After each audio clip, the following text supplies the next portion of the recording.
We recently spent 2 nights at the Graylyn Estate, which, when it was built in 1932, was the second largest home in North Carolina, just behind the Biltmore Estate in Asheville.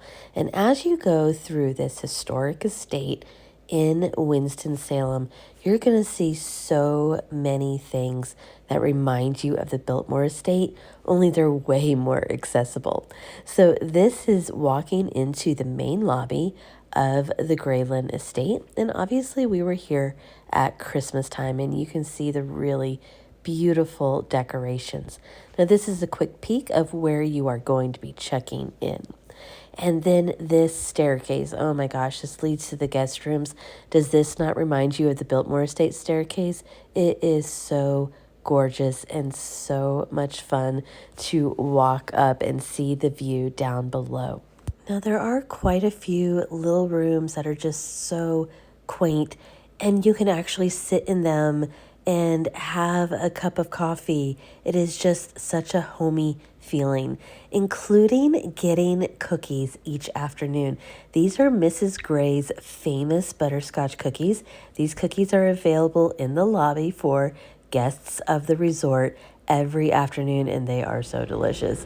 And then the ice cream room. When I saw this online, I thought it was a joke, but it's not. This is a classic, historic, I think this is like a butler pantry. They obviously have drinks and stuff in here, but they have a cooler that is stocked with ice cream, and it is free for guests 24/7. Anytime you want ice cream. So dining at the estate is really interesting. This is what might be considered like maybe the main dining room, but there's so many other smaller rooms that were also being utilized at Christmas time. This is the Persian room off the lobby. It is stunning, and that was an area where people were having breakfast one morning. This was like a gold themed room that was off of the kitchen, and then you have kind of an atrium or greenhouse area. So there was conferences there, and they were held in this old pool, which was like amazing. And then so the pool is to the right, and you pan through this kind of solarium room, and then you're going to be coming back into the, I'd say you might call it the living room, like one of the main rooms that was there. And it was really great, so festive and nice to sit in.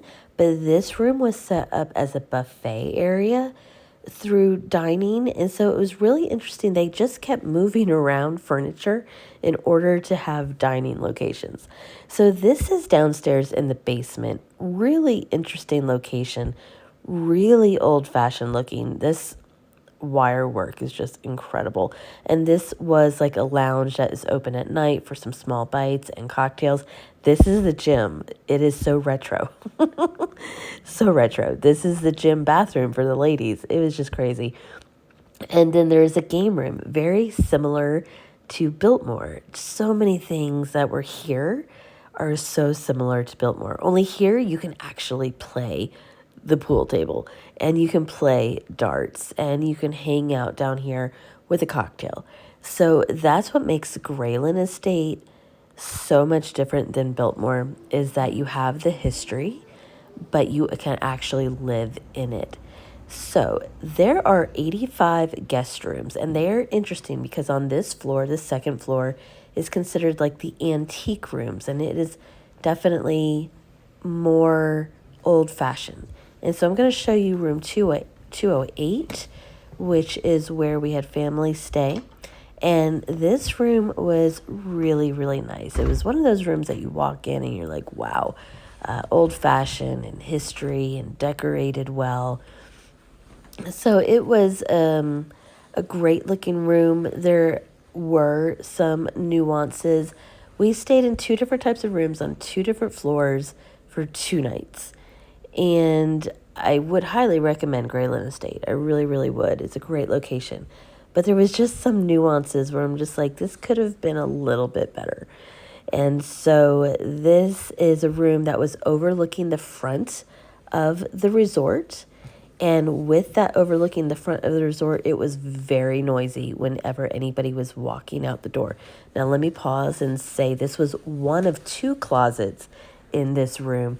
You could see how old-fashioned it was. These are like shelves where ladies would put the back of their heels on there and the shoes would be stacked there. You still have dresser drawers. There was like the scalloped wood details. It is crazy. And this is just one of the 2 closets in this room. So like I was saying, getting back to the location, when people were leaving the resort at any time of the morning or night, you could hear them, and it was really loud. There was also a lot of lights leaking in because it was at the front of the resort and all lit up. So I'm just going to show you some of these intricate details right here. And then because of the location, specifically this room, it was located over the restaurant and kitchen area. So at 5:45 in the morning, you could hear tables being moved and the dining situation being set up. And so with people leaving late at night and then first thing in the morning, like before 6 a.m., I don't know. It's just a little bit ridiculous. And then another thing that we had go wrong, maybe not go wrong with this room, but another thing that was just not great. As you can see here, you are looking over the expansive lawn. I believe that the Graylyn Estate is on around 55 acres, if I'm correct. And it is just a huge, massive estate. This is a very vintage-looking bathroom. Love all those details. But with that vintage vibe also comes vintage heating and cooling system. And so I don't know, when we were here, it was extremely cold. It was like getting down into the 20s at night. And so during the day, the room never got warmer, even though kept putting the temperature gauge up and up and up. But no heat would start coming out of the vents, would not get warm. Ended up having to call the front desk. They said that heating was controlled by remotely, I don't know, by engineering staff or something somewhere, and that it would eventually come on.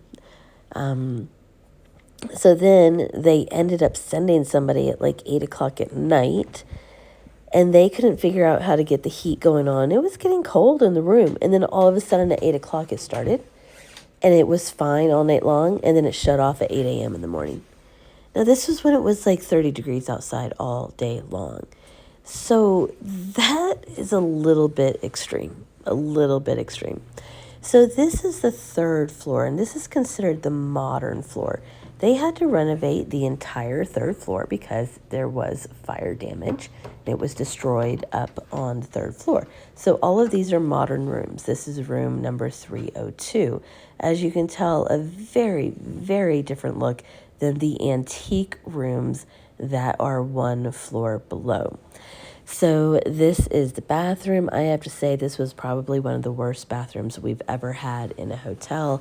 I hate to be nitpicky, but this is a modern design, and there's just so many things. Like, it's hard to stand up straight in this shower.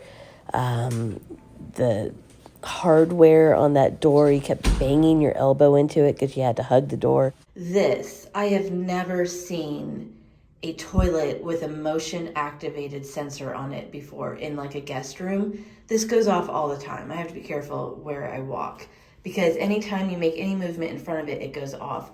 So you have to put the toilet bowl seat up in order to block that sensor so that the thing doesn't go off all the time. All right, so let's stop complaining about the bathroom. So these are 2 queen-size beds in the bedroom, and I'm just going to briefly state that when we were laying in them, I was like, this has got to be smaller than a queen-size bed. This is something that I've found in so many hotels lately. These are 2 queen-size pillows, ours, that are side by side on the bed, and you can notice that they don't even fit. They're overhanging, which they should fit on a queen-size bed, right? Is anybody else having these problems in hotels lately? And then the windows. This window had, what would you call that, shutters? And obviously you can see that it overlooks like an emergency egress staircase. Well, on that staircase, because of code, there is lights. And those lights shine in your room all night long. So, because there's no curtains, there's no blackout shades, what we found we had to do was gather all of the pillows we weren't using in the room and stuff them in front of the slats to keep the light from coming in. It actually worked surprisingly well. So, if you're staying in this room, highly suggest that hack in order to keep the bright lights from shining in. This is a list of all the massive amounts of cable channels that you can look at while you're staying here. Just showing you the note cards that are available in your room, a little bit different than in the antique room where they had a whole suite of note paper.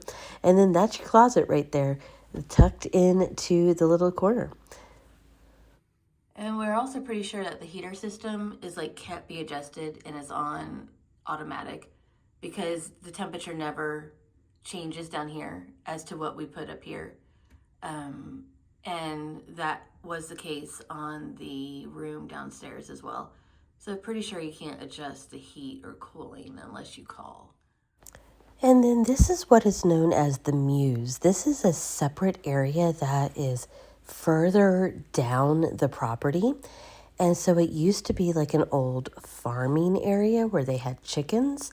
Now it has been converted into smaller guest rooms. There's 2 suites out here as well, including the silo suite.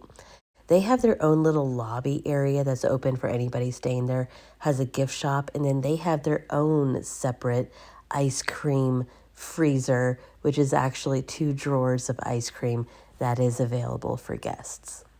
You can burn off those ice cream calories when you go walking around the estate. Walking and running on the estate are actually pretty common. In fact, a lot of the community comes to exercise on the estate, so be sure to get out there and take a walk.